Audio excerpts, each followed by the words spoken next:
이번 시간에는 퇴행성 디스크 협착증 환자들과 진단 검사에 대해서 얘기를 하겠습니다. 일반적으로 이제 척추가 아프거나 근육이 아프면 와서 이제 검사를 하게 되죠. 이제 가장 기본 검사가 엑스레이가 있겠고, 또 CT가 있겠고, 최종적으로 이제 가장 정밀한 검사가 MRI가 되겠습니다. 앞에 엑스레이, 이제 CT 이야기는 삭제를 하고요. 퇴행성 디스크나 협착증과 같이 허리만 아픈 게 아니라 허리에서 이제 퇴행성 디스크와 협착증에서 신경의 압박이 오게 돼서 힙이라든가 대퇴부, 소퇴부, 다리, 발가락까지 저리고 아픈 분들이 이제 반드시 찍어야 되는 것 중에 하나가 MRI가 있습니다. 저희 병원이 이제 한방척추 전문병원입니다만은 양방의 어떤 팀 협진을 통해서 저를 더 정확한 원인을 찾기 위해서 이런 정밀 검사를 진행하고 있습니다. 간혹 여기 오신 분들이 이제 소개로 오신 분들이, 지방에서 오신 분들이 이제 MRI가 아직은 의료보험이 되지 않다 보니까, 아이고 원장님, 그 옆에 김노인처럼 나도 똑같이 허리, 엉덩이, 다리 아픈데 내 나이 보니까 협착증인 것 같은데 그냥 치료하고 약부터 먹겠습니다. 그 마음 충분히 이해를 합니다. 왜 그러냐면 이제 비용적인 면에서 조금 절감하고 싶으신 그 마음은 충분히 이해를 합니다만은, 자, 오늘 이 시간에는 왜 디스크나 협착증 환자는 가장 정밀한 MRI를 찍어야 되는지, 그 장점, 찍어야 될 필요성과 또 반대급부로 비록 찍었지만 MRI를 왜 100% 믿으면 안 되는지 그 이야기를 잠깐 해보겠습니다. 현존하는 척추 관절을 체크할 수 있는 가장 일반적인 치료법 중에 가장 정밀한 검사가 MRI입니다. 안타깝게도 암이라든가 몇몇 특이 질환을 빼고는 아직 보험이 되고 있지 않아서 좀 찍는데 부담이 되겠죠.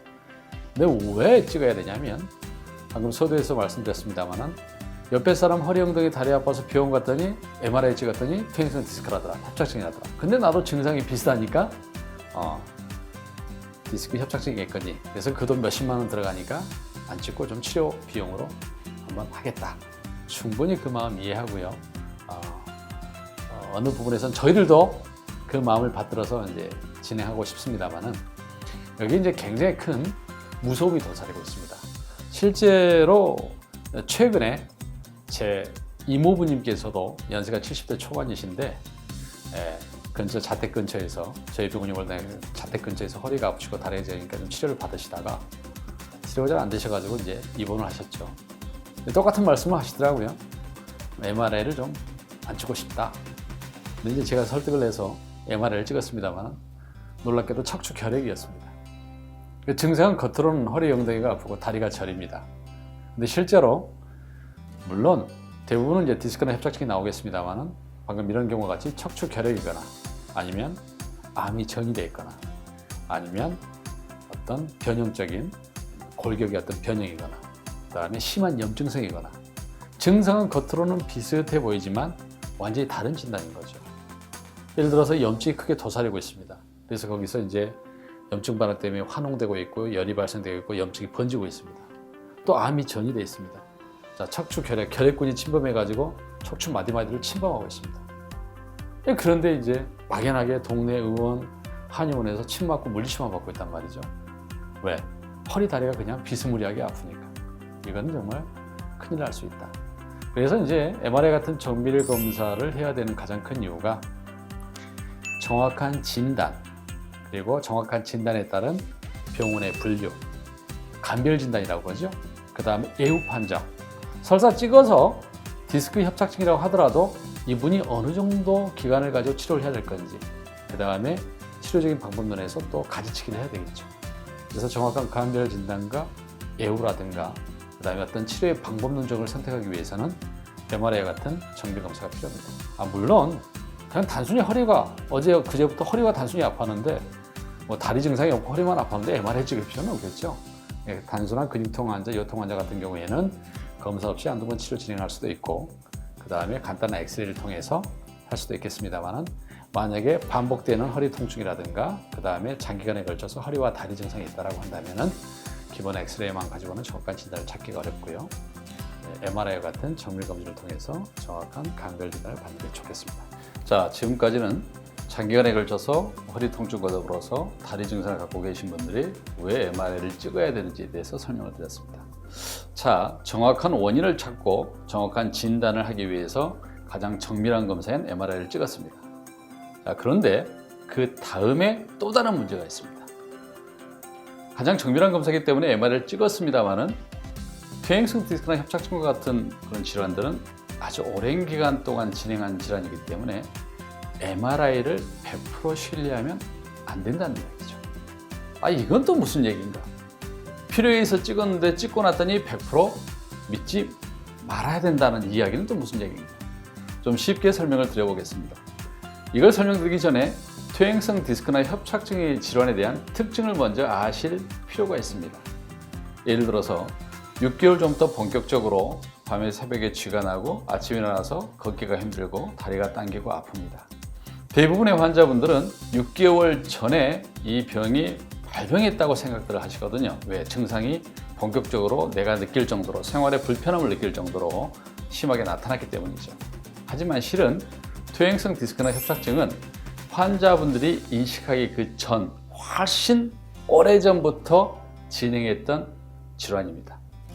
6개월 전에 증상이 본격적으로 시작이 돼서 병원에 가서 이제 협의하고 상의를 해서 MRI를 찍었습니다. 그랬더니 퇴행성 디스크도 나오고 협착증이라는 진단을 나왔습니다. 그리고 이제 환자들이 굉장히 놀래죠. 환자나 보호자분들이 이거 내가 굉장히 심한 디스크구나, 협착증이나 이게 놀래기 때문에 거기서 이제 섣불리 빨리 낫고자 해서 빠른 결론을 내리게 됩니다. 근데 이 퇴행성 디스크나 협착증의 가장 큰 진실은 뭐냐면 환자분들이 느끼셨던 본격적으로 증상을 느낀 시점보다도 훨씬 그 이전부터 증상이 시작됐다는 거죠. 전조 증상들이 있습니다. 하루 일과 중에 알 수 없이 반복적으로 허리가 뻐근하고 아침에 일어날 때 허리 펴기가 좀 어렵고 새벽에 잠깐 가서 쥐가 났다가 또 사라지고 예전에는 쉽게 왔던 거리를 한 번 정도 가볍게 이게 확 와닿지 않기 때문에 또 우리나라 분들이 참는 데는 굉장히 일가견이 있죠. 또 병원 가면 또 무섭고 또 병원 가기가 또 쉽지가 않고 그래서 참습니다. 그러다 그게 누적됐다가 어느 순간 일상생활에 힘들 정도로 그 한계선을 넘어가는 시점이 오게 되는 거죠. 실은 그 시점이 6개월 전이었던 겁니다. 병이 발생을 해서 진행했던 것은 훨씬 그 전부터라는 거죠. 왜 이렇게 장황하게 설명을 하느냐? 검사를 해서 증상이 심해서 허리가 아프고 다리가 당기고 아파서 검사를 해서 디스크, 퇴행성 디스크 협착증 진단을 받았습니다. 그런데 너무 놀래서 빠른 결정을 내리지 말라는 설명을 드리기 위해서 이렇게 길게 말씀을 드리는 겁니다. 자, 6개월 전에 본격적으로 증상이 나왔습니다. 근데 불과 한두 달 전, 7개월, 8개월 전에는 그렇게 불편하지 않았거든요. 여기서 제가 한번 반문을 드리겠습니다. 만약에 7개월, 8개월 전에 MRI를 찍었으면 증상이 본격적으로 나왔던 6개월 전에 찍은 MRI하고 얼마나 차이가 있을까요? 실제적으로 오랜 기간 동안 진행한 퇴행성 디스크나 협착증은 증상이 본격적으로 발생한 시점이나 그 몇 개월 전 시점이나 MRI 차이에 별 차이가 없습니다. 자, 그러면 어떻게 해야 되는가? 진단이 나왔죠. 치료적인 면으로 접근을 하겠습니다. 전부 구조적인 이야기를 합니다. 저희들도 한방척추 전문병원이기 때문에 양방팀과 협의하에 또 환자들과 상의하에 정확한 진단을 찾고자, 정확한 원인을 찾고자 MRI를 찍습니다. 하지만 그거는 원인을 찾고 진단을 내리는 거고요. 치료적인 면에서는 환자의 임상 증상을 훨씬 중요시합니다. 정확한 원인을 찾기 위해서 정밀 검사를 했지만 이런 퇴행성 질환들, 환자분들이 생각했던 것보다 훨씬 오래전부터 진행한 이런 질환들은 세월을 오랫동안 가랑비에 얹었듯이 세월을 먹으면서 진행한 질환이기 때문에 MRI 소견은 30%, 오히려 임상 증상은 70% 정도 인정을 해서 임상 증상에 맞춰서 치료하는 게 맞다는 이야기죠.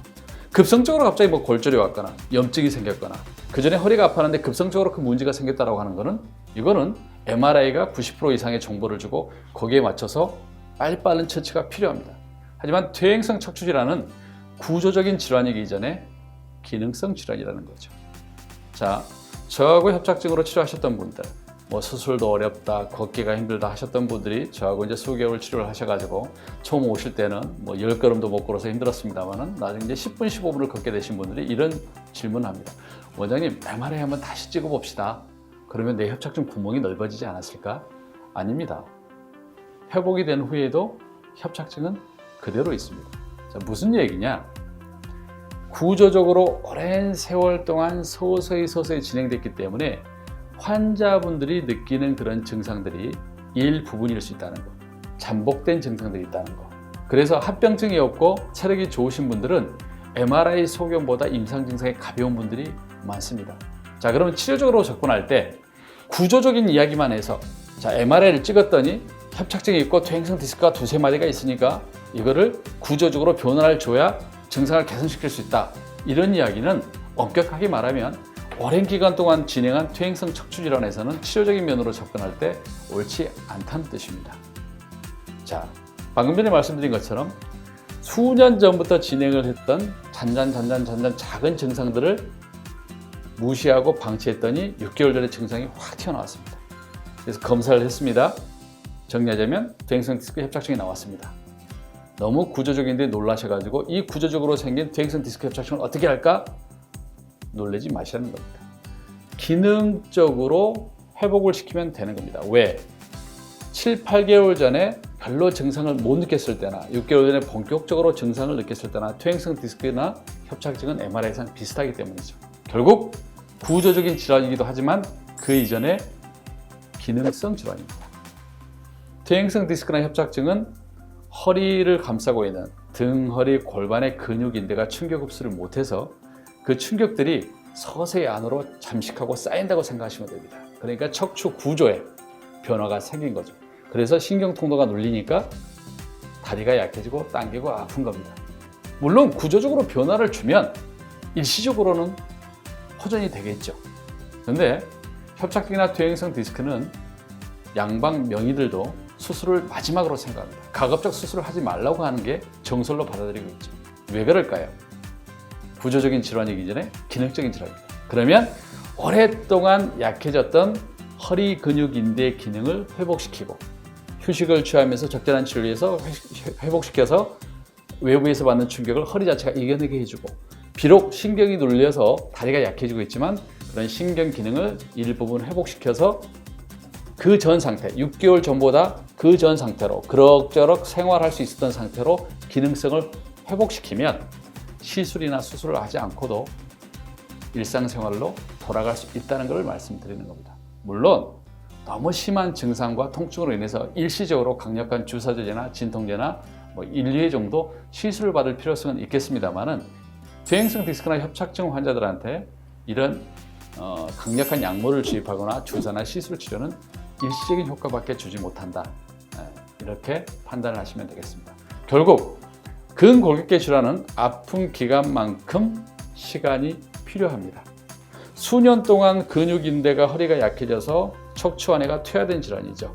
그래서 제가 이 치료 개념을 뭐라고 비유해서 설명드리냐면 문화재 관리를 해야 된다라고 말씀을 드리는 겁니다. 골동품처럼 잘 닦고 잘 관리해서 길이길이 보존하는 거죠. 비록 구조적으로 녹슬고 구멍이 좁아지고 약해졌지만 그걸 근본적으로 바꾸는 것은 너무 큰 위험 부담이 있고 부작용이 심하기 때문에 그 상태에서 구조적으로 보존하면서 바깥에 약해져 있는 근육 인대 기능을 회복시켜주고 다리 신경 기능을 회복해서 얼마든지 치료될 수 있다는 걸 말씀드리는 겁니다. 자, 여기서 조심스러운 얘기입니다만은 좋은 병원, 좋은 의료진을 감별할 수 있는 방법이 나오겠습니다. 병원에 갔습니다. 다리도 아프고 허리도 아프고 그래서 상의하에 검사를 했습니다. MRI상 퇴행성 디스크 협착증이 나왔습니다.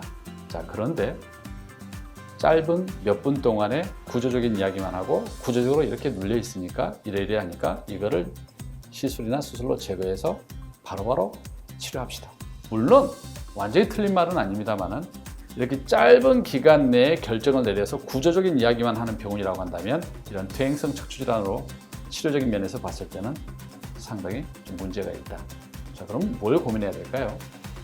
치료와 더불어서 치료 전에 이 환자분이 어떤 환경 속에서 어떤 생활 속에서 어떤 취미 활동이라든가 어떤 직업군으로 어떤 자세를 통해서 왜 이러한 증상이 왔는지 지금 현재 이 환자는 MRI 소견은 이러한데 이 소견을 가지고 얼마나 증상이 발현됐는지 앞으로 나올 잠복 증상은 얼마나 있는지 몇 분 정도를 편하게 보행할 수 있고 몇 분 정도를 활동할 수 있는지 몇 분 정도를 앉아서 일을 할 수 있는지 자, 어느 정도 치료를 해서 어느 정도 회복될 수 있는지 그리고 치료 후에 이 환자한테 맞게 어떤 운동을 해야 되고 어떤 생활관리를 해서 이거를 1년, 2년, 3년 재발하지 않고 끌고 갈 수 있는지, 그 환자의 합병증 유무, 수면 상태, 스트레스 여부, 그다음에 직업, 취미활동, 하루의 자세, 이런 모든 것을 고려해서 장기간에 걸쳐서 계획을 세우고 상의하고 끌고 나가야 되는 겁니다. 자, 고혈압 당뇨는 대부분의 환자분들이 평생 관리를 해야 된다는 생각을 합니다. 자, 주변을 둘러보십시오. 최근 10수년간 얼마나 많은 척추병원이 생기고 있겠습니까? 이 많은 척추병원이 생기는 이유가 있죠. 고령화 시대의 근골격계 증상은 환자는 늘어나고 있는 겁니다. 근본적으로 완치라는 개념이 없는 거죠. 병원의 도움을 받으셔야 되겠지만 고혈압, 당뇨처럼 병원의 도움을 받으면서 본인 스스로 본인에 맞는 운동과 생활관리를 해야 되는 겁니다.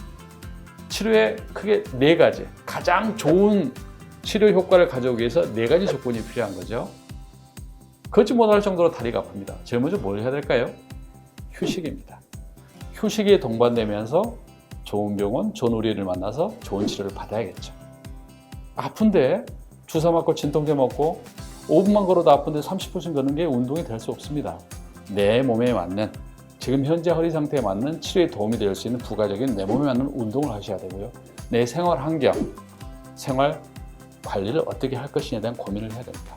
이 4가지가 잘 조화를 이루었을 때 좋은 치료 효과를 가져올 수 있겠습니다. 정리를 하자면 오랫동안 아팠던 허리와 다리 증상의 정확한 원인을 찾기 위해서 MRI 같은 정밀 검사는 필요합니다만 퇴행성 디스크나 척추관 협착증과 같이 만성적인 질환들은 MRI와 더불어서 기능성 장애이기 때문에 그 환자분의 임상 증상을 고려하시고 너무 놀래서 단시간 내에 퇴행성 디스크다, 협착증이다, 곧 못 걷게 된다, 이런 말에 현혹돼서 빠른 섣부른 결정을 하지 마시고 충분한 계획을 세워서 기능성을 회복해서 일상생활로 돌아갈 수 있는 그런 치료법을 선택하시는 게 좋겠습니다.